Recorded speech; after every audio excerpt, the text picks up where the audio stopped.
अस्सलामुअलैकुम। आज मैं आपके साथ शेयर करूंगी गुजरात का बहुत ही फेमस फरसान लौकी के मुठिया की रेसिपी। बहुत ही कम तेल में बनने वाला ये नाश्ता बहुत ही हेल्दी और टेस्टी है और एक बार आपने इसे बना लिया तो आपको ये इतना पसंद आएगा कि आप इसे हर बार बनाना चाहोगे। और मुठिया बनाने में किन बातों का हमें ख्याल रखना है वो भी मैं आपको रेसिपी में बताऊँगी, ताकि आपके मुठिया भी बहुत ही सॉफ्ट और स्पंजी बने। और ये हेल्दी नाश्ता चाय के साथ बहुत ही टेस्टी लगता है। तो चलिए लौकी का मुठिया बनाना शुरू करते हैं।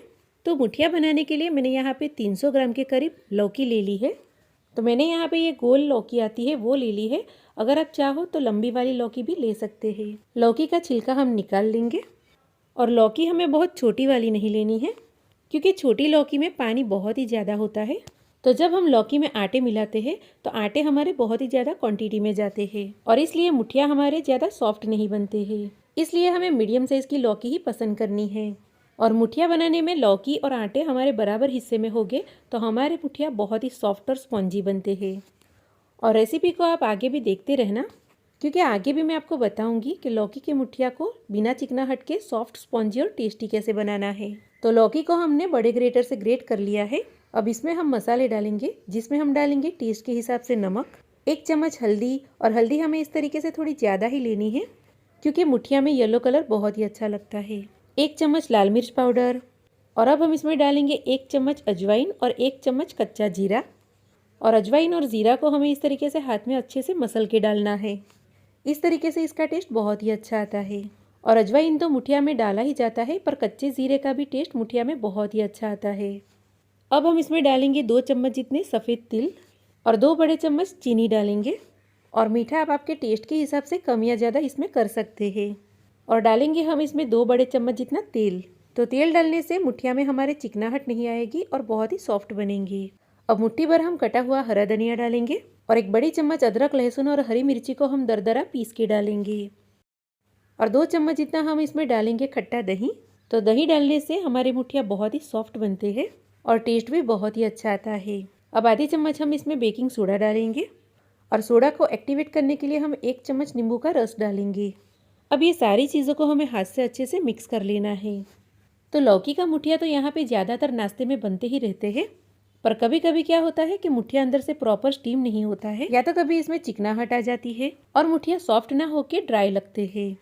पर अगर आप इस तरीके से लौकी का मुठिया स्टेप बाय स्टेप बनाएंगे तो आपका मुठिया बहुत ही परफेक्ट बनेगा। तो आपको इस तरीके से लौकी में सारे मसालों को अच्छे से मसल के मिक्स कर लेना है और बाद में ही इसमें सारे आटे मिलाने हैं।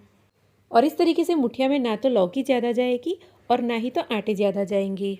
और यही करने से आपकी मुठिया बहुत ही सॉफ्ट, स्पॉन्जी और टेस्टी हर बार बनेंगी। तो देखिए लौकी में से कितना सारा पानी रिलीज़ हुआ है। तो बस यही लौकी के पानी में हम सारे आटे मिक्स करेंगे और लौकी के मुठिया का आटा रेडी करेंगे।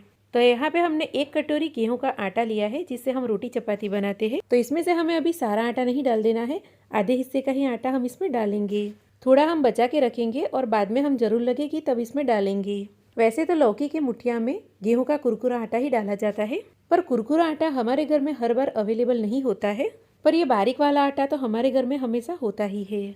अब हम इसमें 3 बड़े चम्मच जितना बेसन डालेंगे। इससे मुठिया में बहुत ही अच्छा टेस्ट आता है। और अब हम इसमें 4 बड़े चम्मच जितना रवा डालेंगे। और रवा की जगह पे आपके पास अगर सूजी हो तो वो भी आप इसमें डाल सकते हैं। अब ये सारे आटे को हमें लौकी के साथ अच्छे से मिक्स कर लेना है। और देखिए हमने इसमें गेहूं का कुरकुरा आटा नहीं डाला है, तो इसलिए हमने इसमें सूजी का यूज़ किया है, क्योंकि रवा या तो सूजी सबके घर में बहुत ही आसानी से मिल ही जाती है और इससे हमारे मुठिया में चिकनाहट नहीं रहती। और लौकी का पानी भी रवा बहुत ही अच्छे से एब्जॉर्ब कर लेता है। तो देखिए यहाँ पे सारी चीज़ों को अच्छे से मैंने मिक्स कर लिया है। तो आटा हमारा अभी भी नरम लग रहा है, इसलिए हमने जो आटा थोड़ा बचा के रखा था वो इसमें डाल देंगे और अच्छे से हम इसे भी मिक्स कर लेंगे। तो देखिए अच्छे से हमने आटे को मिक्स कर लिया है। और आटे को हमें बहुत ज़्यादा सख्त नहीं रखना है, क्योंकि अगर सख्त आटा होगा तो हमारे मुठिया अंदर से प्रॉपर स्टीम नहीं होगे और कच्चे रहेंगे। तो मुठिया का आटा हमारा रेडी हो गया है। तो हाथ में हम थोड़ा सा तेल लगाएंगे और हथेली में इस तरीके से गोल घुमाते हुए हम मुठिया का शेप दे देंगे। और इसे हम बहुत मोटा या पतला नहीं रखेंगे, मीडियम साइज़ का इस तरीके से मुठिया बना लेंगे। और इस तरीके से सारे मुठिया हम बना के एक प्लेट में रख देंगे। अब मुठिया को हम जिस प्लेट के ऊपर रख के स्टीम करने वाले हैं उसे भी हम तेल से ग्रीस कर लेंगे। जिससे कि हमारे मुठिया स्टीम होने के बाद प्लेट के ऊपर चिपकेंगे नहीं और टूटेंगे नहीं। अब एक साइड पे मैंने यहाँ पे पानी गर्म करने भी रख दिया था, तो इस पर हम ग्रीस करी हुई प्लेट रख देंगे और एक एक करते हुए मुठिया हम इसके ऊपर रखते जाएंगे। और 2 मुठिया के बीच में हमें इस तरीके से गैप रखनी ही है, क्योंकि स्टीम होने के बाद हमारा मुठिया फूल के डबल हो जाएगा।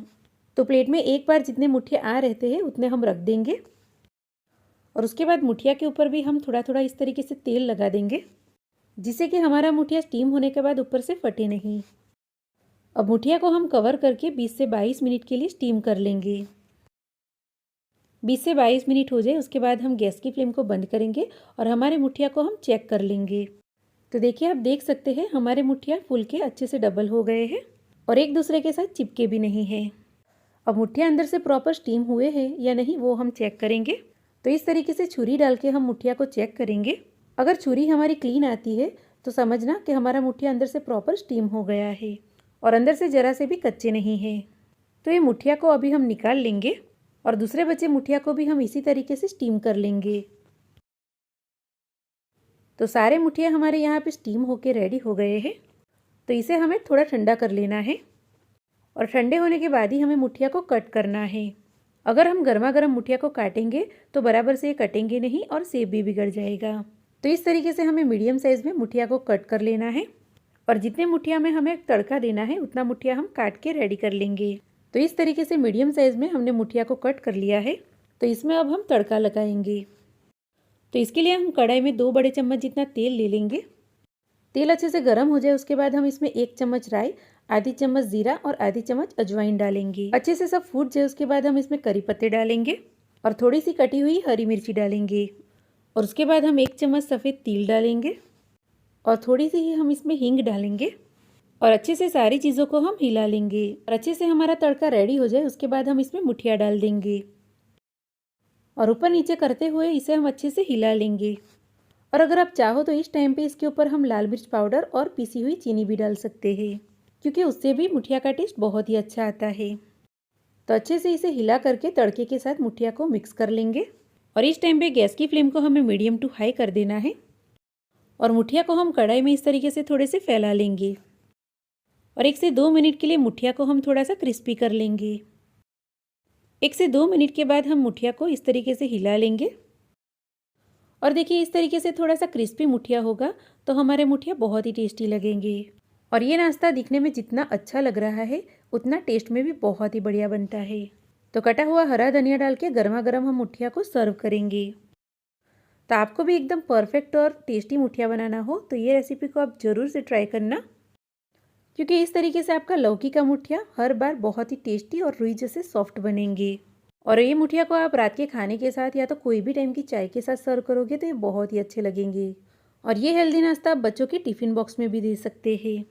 तो आज की मेरे लौकी का मुठिया की रेसिपी अगर आपको पसंद आई हो, यूज़फुल लगी हो और अगर आप मेरी चैनल पर नए हो तो मेरी चैनल को आप ज़रूर से सब्सक्राइब कर लेना, क्योंकि ऐसी ही आसान आसान रेसिपी आपको मेरी चैनल पर मिलती रहेगी। तो चलिए मिलेंगे एक नई रेसिपी के साथ। तब तक के लिए अल्लाह हाफिज़। Happy cooking.